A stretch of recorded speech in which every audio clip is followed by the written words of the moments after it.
What's up everybody, welcome back, and today we're diving into a dev blog that OWI has posted referencing UE5 along with many other updates. So before we drop into that, hit the subscribe button, leave a like, drop a comment down below with your thoughts on the dev blog. We have a lot to cover, so let's dive right in. So this dev blog is focused on Unreal Engine 5 and the sort of transition that Squad is taking from Unreal 4 to Unreal 5. I'll link the dev blog for you to reference down below, but I'm going to cover some things that I thought were interesting or stood out. First of all, Howitzer kicks this off talking about the Unreal 5 migration. This transition is here to help secure the game's sustainability into the future. It gives them new tools like the new physics engine that changes the way vehicles are going to operate, along with new sound tech, meaning all of the weapon audio has to be set up and retested. Again, it's important to note that this is a transition and this is a new foundation for Squad moving forward, which is things that I'm still trying to understand and learn. Now let's dive into some of the other pieces mentioned in this dev blog. Something we know is on the way is a brand new Basrah built entirely in Unreal 5. This is one of the oldest maps in Squad, and it's also one of the more popular maps. It appears that OWI wanted to focus on this as a proof of concept of how they wanted to make Squad maps moving forward. And all the previews we've seen thus far of Basrah have been done as it is in UE5. Now, some news that isn't too far off from the Basrah rework is the fact that the Insurgent faction is actually getting some redesigning. This is pretty exciting because it is a faction that appears a little bit out of date. In fact, it doesn't meet the minimum standard to use the model for their weapon skin system. So this will not only allow for some fresher looks, but also give the ability to have custom weapon skins. Now, something I talked about in my last video about Unreal 5 that OWI talked about in their stream was a little bit about vehicle physics, which are changing drastically for the Unreal 5 transition. Now it appears that the physics engine that vehicles currently use in Squad is outdated, and it's no longer supported in Unreal 5, so they've had to transition to the CAS physics engine. But it does appear with this transition, they have gained more control over specific details around a vehicle, which seems to have helped them, especially with tracked vehicles. And it seems as though this transition is having the team actually focus on each vehicle individually as they convert what we've previously had in Squad to this new system. Now, I shared some really cool videos that they had during their stream in the last video, but this video that is embedded within the dev blog is also pretty impressive. It's not uncommon for a player to get stuck on something in a round of Squad, especially in a tracked vehicle, but as you can see, there seems to be a lot more flexibility here with Unreal 5 and the new physics. And I think this new example dives even further into how much it's going to be changed, because in the previous example, we saw just a couple of things in the way of vehicles, like a small wall, and here we're actually traveling over a massive mound of rocks.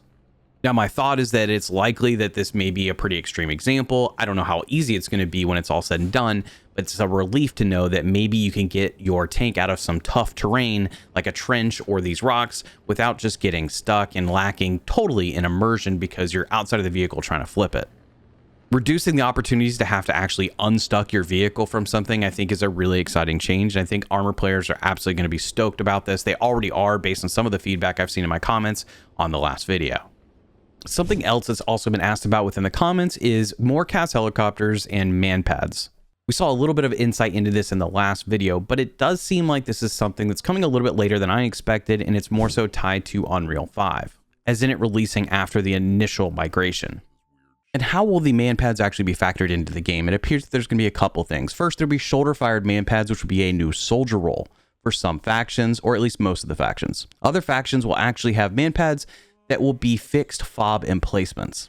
I've pulled this video from the dev blog, but you can get some idea how countermeasures are working against anti-air missiles. Now, I think this is going to add a lot for helicopter pilots to keep in mind, because obviously it's going to affect helicopters generally and that gameplay across the board. Now, while often helicopter pilots just had to worry about some form of vehicle in the area, maybe a positioned AA gun or mobile AA, now you got to worry about rockets and you have to use flares. It's really going to be an interesting thing to see how pilots adapt to some of these changes as they get added to Squad. And I think if you're a passenger on one of these helicopters, it's going to really raise the stakes about how you utilize the helicopter. So one thing that's also discussed in this dev blog is optimization, probably one of the biggest, if not the biggest, topic across this transition, as well as Squad in general. Now, it seems as though OWI has done a little bit of due diligence in the sense of diving into Squad and trying to figure out all of the performance issues that are causing problems for the game. And that's translated into about a 43-page document.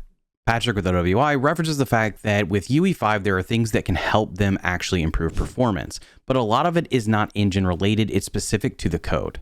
And I don't think that's crazy surprising, but they do reference the idea of trying to optimize Squad itself versus just optimizing Squad for Unreal 5. And there is the possibility that they can lean on some of the tools that come with Unreal 5 to assist in this process of improving the performance as it transitions to the new engine. Now, there's a whole list of things that they've already started looking at for optimization, but I'll be honest with you, it's over my head.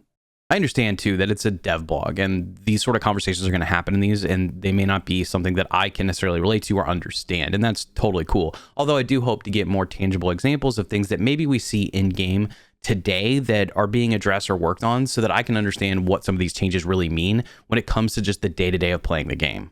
Although I do realize a few of you are probably going to be in my comments explaining some things, and I would appreciate that, especially if you have some background in Unreal 4 and Unreal 5.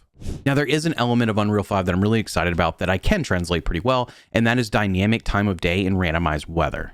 Now, something that Zeno points out in his portion here is that they're doing a full rework of how lighting works in Unreal 5. This includes the progressive time of day, the weather system, and how it accurately simulates the passage of time.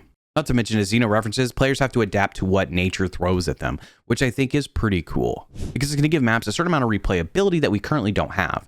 Right now, we start the round and it's the same time of day as maybe the previous round was on a different map, or the last time we played the same map. Now, there may be more flexibility in the span of a round for how or what you have to deal with as you progress through that round. For example, seeing a sandstorm in game and having your helicopter having to fly into that to drop off troops certainly seems like a challenge that we are unfamiliar with because it just doesn't exist, and it offers another layer to every map that we would play in Squad. Now, Zeno also references two features that are the most striking features in Unreal 5, being Nanite and virtual shadow maps.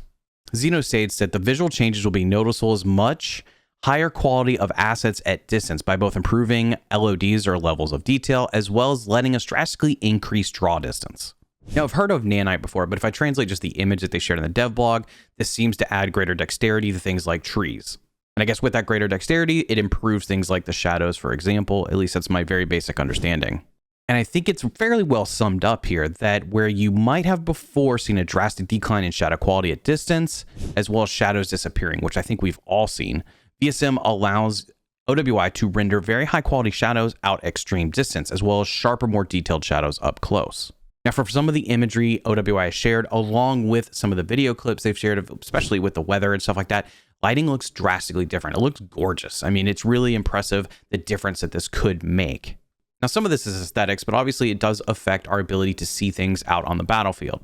I'm, of course, interested to see how the distance and detail sort of gets factored in because, you know, now if you're sitting there looking pretty far across the map, you start to lose a lot of that. And to some extent, that ruins immersion, or it makes it really transparent as to what's happening, what the enemy team is doing, because there's, you know, maybe missing trees that aren't loading in properly. Now, there's a good bit here in this dev blog that's nice to hear and nice to see. Obviously, the optimization thing is something that you guys have talked about in my comments a lot. It's something I've discussed as a really big priority to see in Unreal 5 or whatever the future is for Squad. But admittedly, I have a lot to learn about what some of this stuff means, and hopefully OWI will continue to post updates again that feel more tangible for folks that are less familiar with game development. And again, I know this is a dev blog, so it should be a little bit complicated. Now, simultaneously, there was a lot here that we covered in the last video, just with a little bit more insight from OWI. Now, I am pretty excited about things like new lighting, dynamic weather, and some of the challenges that may present during rounds. Now, based on some of the comments I've received from the last video that I made on this topic, the vehicle physics are something that we are all welcoming, and that is pretty cool to see a little bit more into that. Now, I was a little bit surprised to hear that we may not get another CAS helicopter until after Unreal 5 is implemented, or at least the start of that transition happens. Maybe I've misunderstood. Maybe that has to do more with the manpad aspect of things, but still, I hope to see this implemented quickly because I know it'd be interesting to see a little bit more of how CAS helicopters affect battles, although I do think there's plenty to work on with regards to balancing. So with all that said, be sure to hit the like button, leave a comment down below with your thoughts on some of the things we've talked about today, and of course, hit the subscribe button so you can stay up to date on things related to Squad, and I'll catch you next time.